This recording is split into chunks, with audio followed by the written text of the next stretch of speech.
added a water park to the back. And one thing that I really appreciated about the water slides on the Independence of the Seas, and this is gonna make some of you laugh, but these water slides are old person friendly. It is Sunday, February 11th, 2024, and on this week's edition of Sunday Sofa Time, we're talking about things I didn't hate on my Royal Caribbean cruise.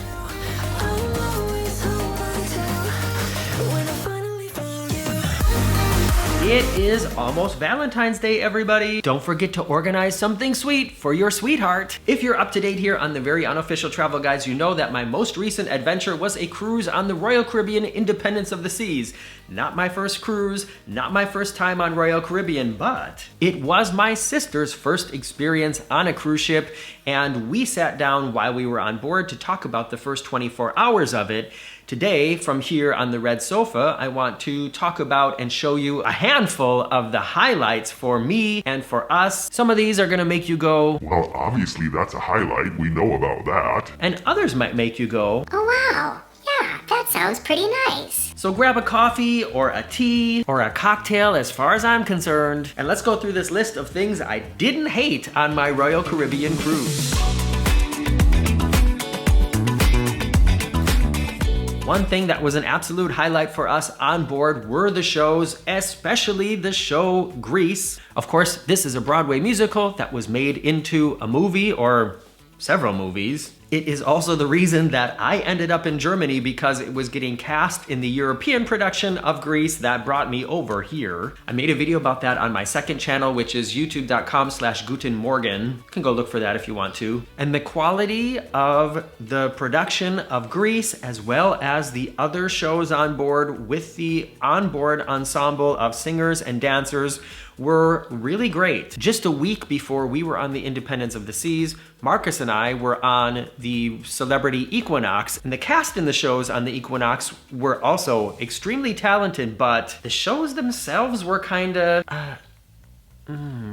What I appreciated about the shows on the Independence of the Seas were, Grease, of course, is a story with a beginning, middle, and end. You follow this group of characters through a year of high school, falling in and out of love with each other and all that. And the other shows that we saw were just excellent singers and dancers singing and dancing. I'm not really into this trend that I've seen on a lot of cruise lines nowadays of trying to create original musicals, like where it's a story that's told in 35 to 40 minutes. I'm of the opinion that if you have an excellent cast on board, just have them do what they do best, sing and dance and entertain, and don't try to tell a story in 40 minutes. Speaking of live entertainment, have you all ever witnessed the piano elevator?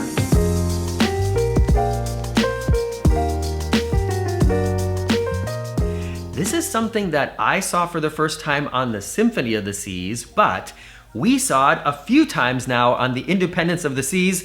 You kind of have to be in the right place at the right time. I don't know if this is something that shows up on the daily planner, but you'll be sitting there waiting for the elevator, the doors will open, and there's a freaking piano player inside. And then you get in the elevator and ride it up or down or whichever way you're going, and you have a little concert. Have you seen this before? Did you know that this exists? It's just a cool little fun pop-up experience. And honestly, if it's not on the plan, I think they should keep it that way, because I think if they did put it on the plan, it would lose some of its, I guess I just like the mystery of not knowing when or where it's gonna happen. Know what I mean? In 2018, the Independence of the Seas went for a, what do they call it again? A royal, what do they call it again? I can't think of it right now, but Royal Caribbean has a word for when they take an old ship and they put a bunch of new stuff on it. It's like an enhancement. Let me know what it's called in the comments, please. But in 2018, the Independence of the Seas had this done. There were water slides added to it. A couple of the venues changed. More cabins were added. Amplified, that's what it's called. The Independence was amplified in 2018, and they added a water park to the back. And one thing that I really appreciated about the water slides on the Independence of the Seas, and this is gonna make some of you laugh, but these water slides are old person friendly. Now, I know you're thinking, how would I know? But I do consider myself to be an old person since in really just a couple weeks, I have a birthday where a new number is showing up at the front. And I'm a thrill seeker, you know, I love roller coasters, I love theme parks, and I love water slides, but I can't do all the water slides anymore. I think it's great that they're adding these innovations with water slides, like the kinds with the trap door where you're just sort of like standing there and the floor drops out. I think that's an amazing concept, but what I just don't like anymore is when there's really quick changes of direction and you're like sloshing from one side to the other and water is spraying in your face. I don't need that anymore. And the slides on the Independence of the Seas, I can happily say, are still thrilling, but they are old person friendly. You're not gonna slip a disc on these slides. I can't believe I'm talking about stuff like this now. Welcome to the 50s. Okay, I've got 5 more things for you, but before I get to those, let me just tell you about my book. It's called Getting Stitches on a Cruise Ship. It's a short read that tells a little bit about my life before I started making YouTube videos full time, and then there are 10 true stories of weird, unusual, and funny things that have actually happened to me while traveling around the world, like the infamous Cone Lady experience that happened to me on my transatlantic cruise on the Norwegian Epic. If you want to get a short, fun book to read and give me a little extra support here on YouTube, check out Getting Stitches on a Cruise Ship.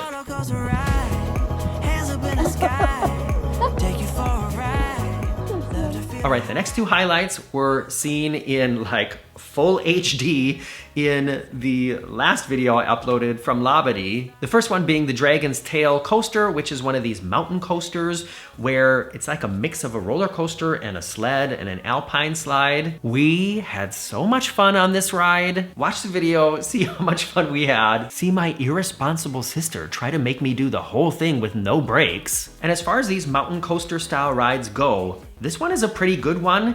And then you just have that view of this amazing paradise and then the ship docked in the background.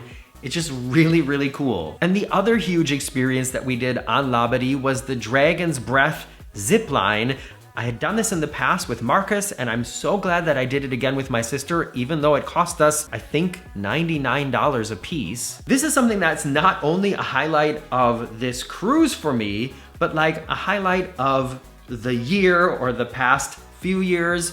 It's just, you know, where else can you do something like this? There are other huge zip lines you could do, and I'd love to do one like of the really huge ones, but I think that this one on Labadee, as far as I know, is the longest zip line that is over water, and the starting point to the bottom point is almost 500 feet in difference. It's terrifying and spectacular and so much fun, and I'm really glad that I got to do that with my sister and make those memories.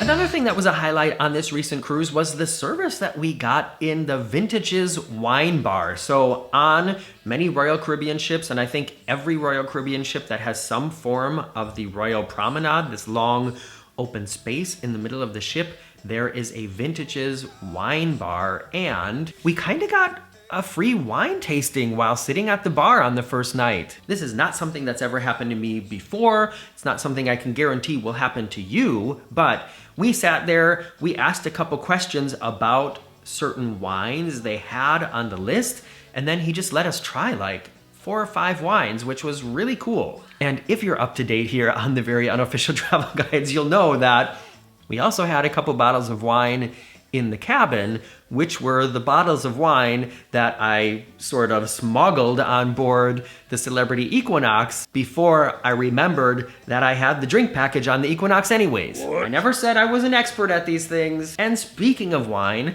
what goes better with a glass of vino than a late night snack? I don't know what it is about this specific cruise, but on this cruise, I just really appreciated going back for one more piece of pizza before we went to bed. Also in the Royal Promenade and on just about every Royal Caribbean ship, if not every Royal Caribbean ship, there is Sorrento's Pizza that will have pizza and late night snacks and coffee, iced tea, and water at almost every hour of the day that you would possibly want to have a piece of pizza. We may have also gone to the Promenade Cafe for a cookie or two. I want to say it's not something that I usually do, but for some reason on this cruise, there was a lot of late night snacking and it was nice. How nice is the sun today? We don't need permission to And the final thing that was a huge highlight for me on the Independence of the Seas, and something that I really have to say a special, heartfelt thank you to Royal Caribbean for this. They let me park my car right in the Royal Promenade. And you know, when you're taking a car on a cruise, one of the biggest questions is, where am I gonna put this thing? So thank you, Royal Caribbean, for letting me park it there. And actually, I left it there. So if you're gonna be on the Independence of the Seas and you wanna take my car out for a drive, you just go ahead and do it. You can tell them I gave you permission. It's all cool. As mentioned, coming up soon, I'll be posting the video that I recorded on board of some things that were a little bit disappointing on the cruise, as well as a cabin tour and our experience in the extra cost Italian restaurant on board. And let me know what you think about this list of highlights in the comments below. And speaking of comments, now comes the time on Sunday Sofa Time where I comment on your comments live on air.